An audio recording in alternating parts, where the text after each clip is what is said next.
안녕하세요. 국립정신건강센터 국가트라우마사업부 신민영입니다.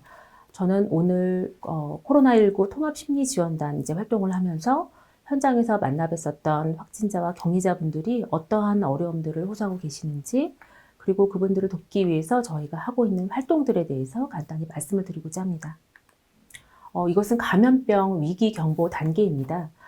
저희는 이제 1월 20일 첫 번째 코로나 바이러스 확진자가 발생을 하면서 주의 단계가 발령이 됐고요.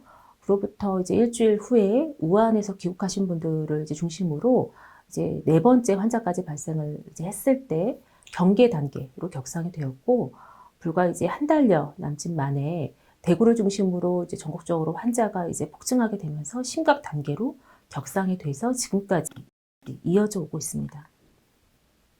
통합심리지원단은 경계 단계가 발령된 지 이틀 만에 구성이 됐습니다. 이때만 해도 사실 확진자가 불과 4명밖에 안 됐던 그런 굉장히 초기 단계였는데요. 이렇게 일찍 통합심리지원단을 시작할 수 있었던 거는 메르스 때 경험이 컸습니다. 저희가 메르스 때도 통합심리지원단을 운영을 했는데, 그때는 확진자가 180여 명, 사망자가 30여 명이 넘는 그런 시기에 심리지원 활동을 시작해서 초기서부터 어떤 필요한 개입을 하지 못했다는 그런 아쉬움이 있었습니다. 그래서 신종 코로나 통합심리지원단은 저희가 국가트라우마센터가 총괄하면서 국립정신의료기관, 그리고 전국 250여 개의 보건소와 정신건강복지센터를 중심으로 해서 확진자와 확진자의 가족, 격리자를 대상으로 심리 지원을 하는 그런 구성안을 초기서부터 만들 수가 있었습니다. 신종 코로나 바이러스 심리 지원을 위한 어떤 가이드라인을 만들고, 또 국민들에게 알릴 수 있는 어떤 홍보물들을 제작함과 동시에 저희가 심리 지원하는 개입의 원칙을 세웠는데요. 재난 상황에는 사실 감염병뿐만 아니라 모든 재난 상황에서 초기 단계에서는 사이콜로지컬 퍼스트 에이드라고 하는 심리적인 응급처치 기법을 기본으로 하게 됩니다. 저희가 대상자분들과 같이 접촉하고 같이 하면서 이분들에게 어떤 안심, 연결되어 있다는 어떤 안도감을 충분히 드리고, 실제적인 안전과 함께 심리적인 안전을 고취시켜 드리는 것, 그리고 이분들에게 필요한 정보, 재난에 대한 정보와 또 재난과 관련된 스트레스에 대처할 수 있는 어떤 그런 정보들을 제공해 드리고, 또 당장 이분들이 필요로 하시는 것들이 무엇인지 그것에 대한 실질적인 도움과 서비스 부서와 연결해 드리는 것, 이런 것들을 기본적인 원칙으로 하게 됩니다. 그래서 이러한 PFA를 통해서 재난 경험자분들이 어떤 안정감, 연결감을 충분히 느끼고, 그것을 바탕으로 해서 자기 안에 있었던 어떤 스트레스에 대처하는 고유한 능력들을 다시 끌어올리게끔 하는 것을 목적으로 하게 됩니다. 사실 통합심리지원단이 이렇게 좀 빨리 구성이 될 수밖에 없었던 것은 그 다음날 우한에 계셨던 교민들의 귀국이 예정되어 있기도 그런 이유였기도 했습니다. 한 700여 분의 교민분들이 바로 그 다음날 입국을 하셨는데요.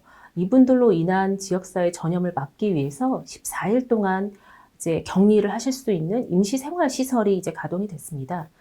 이분들의 어떤 지원을 위해서 정부에서는 여러 부처가 함께 지원단을 구성을 해서 2주간 교민분들과 임시생활시설에서 같이 생활을 했는데요. 가장 필수적인 어떤 의료적인 서비스, 또 행정적인, 또 무슨 구조나 이송과 관련된, 구급과 관련된 서비스 외에도 심리지원 서비스 역시 그 한 파트로 구성이 됐습니다. 그래서 여기 보시면은 건강 안내문에도 역시 발열 체크나 검체 채취, 약물 복용과 함께 심리적인 어떤 서비스를 어떤 식으로 받을 수 있는지, 또 평가는 어떤 식으로 하는지에 대한 안내가 초기서부터 제공이 되었습니다. 저희가 2주 동안 세 곳에 우한 교민분들의 어떤 그 임시생활 그 격리를 할 수 있는 그런 기관이 세 곳이 오픈이 되었는데요. 저희가 각 기관마다 통합심리지원단의 전문의 1명과 전문 요원 2명이 항상 상주를 하면서 이분들의 어떤 정신건강 평가, 또 유선 상담, 그리고 어떤 교육에 대한 그런 프로그램을 제공을 했습니다. 그리고 4월 1일 날에는 이탈리아에서 귀국하신 분들을 위해서 2곳의 임시생활시설이 오픈이 되어서 그곳에서도 역시 마찬가지 방식으로 심리지원을 활동을 하고 있습니다. 사실 이런 집단 그 시설의 심리 지원 경험은 저희로서도 이제 처음인데요. 이제 이게 감염병 유행 상황이기 때문에 대면 상담이 거의 하지 못하고 상담은 시설 안에서 거의 유선으로 진행이 되었습니다. 근데 이분들이 같이 시설 안에 모여 계시기는 해도 방마다 다 따로 격리가 돼 계시기 때문에 고립감이나 불안감이 상당히 있으실 것이다. 저희가 이렇게 보고 전체 입소민분들 대상으로 하는 교육과 정신건강과 관련된 교육과 안정화 기법에 대한 그런 방송을 이제 오전, 오후 하루 2번에 걸쳐서 진행을 했습니다. 초반부에는 이 격리 스트레스에 어떻게 대처할 것인지에 대한 안내, 그리고 중반부로 이제 넘어가서는 이분들, 이제 입소에 계신 분들이 어떤 무료함이나 답답함, 그리고 어떤 불면증, 단조로운 생활로 인한 그런 생체 리듬의 저하나 뭐 불면 이런 것들 많이 호소하셨기 때문에 행동을 조금 더 이제 끌어올릴 수 있는 그런 활성화 기법들, 수면 위생에 대한 안내를 중심으로 이제 이루어졌고, 후반부에는 이제 내가 어떤 다시 나가서 적응하는 데 있어서의 낙인에 대한 염려, 뭐 적응의 그런 프로그램들을 이제 진행을 했습니다. 이제 다양한 콘텐츠를 좀 발굴하기 위해서 저희가 트라우마 전문가분들, 학회에 계시는 트라우마 전문가분들에게 요청을 드렸고, 12분의 전문가분들께서 다양한 콘텐츠를 보내주셔서 저희가 함께 그 내용들을 방송을 통해서 송출을 할 수 있었습니다. 그런 결과물들을 모아서 저희가 집단 생활시설 심리지원 안내서라는 책자를 이제 만들었고, 이 책자가 지금 대구에 있는 어떤 요양시설, 그리고 군, 그리고 어떤 격리시설을 운영하고 있는, 생활시설을 운영하고 있는 지자체에 배포를 해서 유용하게 활용되고 있습니다. 이제 시설에 입소하셨었던 격리자분들의 평가 결과인데요. 사실 우한에서 귀국하신 분들의 이제 평가 결과를 보면은 정상이신 분들이 58%로 이제 가장 많았고, 경도나 중등도의 증상을 보이셨던 분들도 사실 이제 오래된 긴장으로 인한 가벼운 신체 증상, 그 정도의 이제 국한되신 분들이 많았습니다. 그런데 최근에 이제 입소를 하신 이탈리아 귀국민들을 보면은 정상 범주에 드는 분들이 한 28%로 굉장히 낮고, 대부분은 그런 긴장 증상 외에도 유의한 수준의 우울감, 그리고 현장에서 굉장히 많은 사망자가 발생하는 거를 이제 봐야만 했었고, 본인들도 한 달 이상 격리 생활을 쭉 지속하면서 그런 외상 경험을 많이 겪으셨다는 것을 이제 보고가 되었습니다. 이번 상황에서 좀 또 다른 점은 생활치료센터의 운영입니다.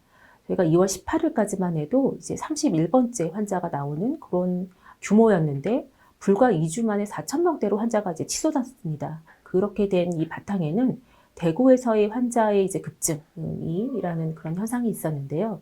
3월 2일 이제 현황을 보면은 전체 4,212명의 환자 중에서 대구에서만 3,081명의 환자가 나온 것을 알 수가 있습니다. 73%를 차지하고 있는데요. 가장 큰 문제점은 입원 병상이 모자랐다는 것입니다. 그래서 이 3,000명의 환자 중에서 이제 입원하신 분들은 불과 1,100명에 이제 불과했고, 입원 대기이신 분들이 1,700명에 달할 정도로, 또 그 중에서 사망자가 발생할 정도로 이제 문제가 이제 심각한 그런 상황에 처하게 되었습니다. 그래서 대구 경북에서 발생한 환자분들을 이제 치료할 수 있는 생활치료센터 16곳이 이제 오픈을 했고, 그곳에서도 역시 임시생활시설, 격리자분들에 대한 임시생활시설과 거의 비슷한 그런 프로그램과 이제 서비스들이 진행이 됐는데요. 왜냐하면 이분들이 확진자이기는 해도 거의 의료적으로는 특별한 치료가 필요 없을 정도의 경한 그런 상태셨기 때문에 기본적인 체온 측정, 그리고 이제 긴급한 경우에 어떤 그 수송, 그 외에 또 심리 지원이 또 중요한 서비스로 이제 제공이 되었습니다. 그런데 이제 3월 12일 기점으로 한 2,400여 분이 16개 이제 센터에 입소를 해 있으시다 보니까 저희가 이분들을 일일이 평가를 독려하고 평가 결과를 수합하기가 좀 어려운 상황이 되었습니다. 그래서 저희가 카카오 채널을 오픈해서 이분들이 이제 그 채널에 접속해서, 아니면 홈페이지에 접속해서 평가를 하실 수 있도록, 그리고 저희가 그 평가 결과를 수합해서 심리 지원을 하는 방향으로 저희도 체계를 조금 변경을 했습니다. 저희가 그렇게 결과들을 이제 수합하고 이제 상담을 진행하면서 이분들이 상당한 수준의 어떤 정신건강의 어려움을 호소하시고 계시다는 걸 알게 됐는데요. 이를테면은 지금은 내가 경한, 거의 증상이 없는 그런 상태이지만 갑자기 악화되지 않을까.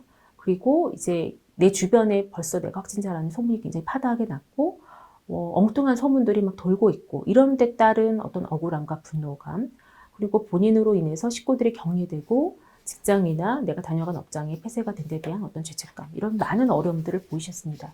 그리고 워낙 많은 분들이 이제 생활치료센터에 이제 계시다 보니까 기본적인 유병률상 정신질환 기억력이라든지 과거 외상 경험을 갖고 계셨던 분들은 굉장히 증상이 좀 악화되고, 그것이 격리 수능도가 떨어지고 이제 자살 사고까지 보이는 등 이런 여러 어떤 좀 위험 신호가 감지되기도 했습니다.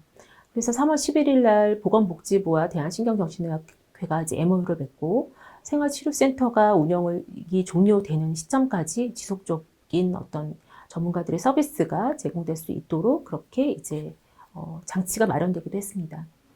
이것은 확진자분들의 어떤 정신건강 평가 이제 결과입니다.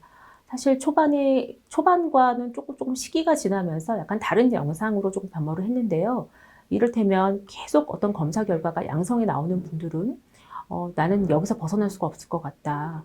나만 이런 상태에 빠져 있는 것 같다는 어떤 극단적인 고립감, 무력감을 보이기도 하셨고, 그것에서부터 더 나아가서 검사 결과를 믿을 수 없다라는 불신, 나를 바이러스 취급한다라는 어떤 분노감도 보이셨습니다. 그런데 이 검사 결과가 음전이 된다고 해서 심리적인 어려움이 다 사라지는 것이 아니었는데요. 확진 판정을 받고 퇴원하신 분들도 내가 다시 재감염되면 어떡하나, 그래서 다른 사람한테 또 전염시키면 어떡하나, 이런 불안감, 실제로 재발 사례가 많이 보고가 이제 드물지 않게 보고가 되는 그런 뉴스를 우리가 접할 수 있었기 때문에 그런 불안감이 굉장히 실제적인 수준으로 좀 느껴지기도 했고요.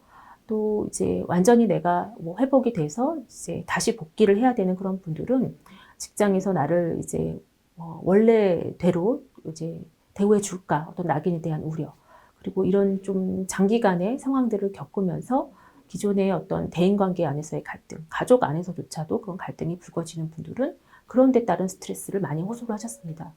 또 유가족분들 같은 경우에 더할 나위 없이 그런 깊은 슬픔을 많이 보이셨고, 또 이제 내 신체 건강이 손상됐다는 데 따른 그런 슬픔들, 그런 상실에 대한 반응들도 저희가 볼 수 있었습니다. 그래서 이제 이분들을 회복을 위해서 다양한 저희가 이제 자료들을 만들어서 또 학회와도 대한신경정신의학회나 KSTSS와도 대국민을 위한 지침들을 만들어서 같이 홍보하는 그런 활동들을 했는데요.